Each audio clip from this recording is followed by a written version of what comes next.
Оказывается, не нужно искать кого-то, кто поможет вам чувствовать себя хорошо.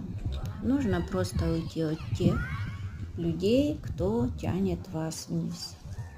Часто мы тратим много сил на поиски внешнего подтверждения своей ценности и благополучия, вместо того, чтобы сосредоточиться на внутреннем комфорте.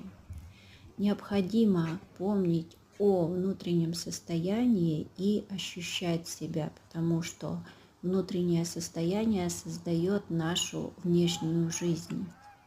В конечном итоге забота о своем эмоциональном благополучии – это ответственность каждого человека.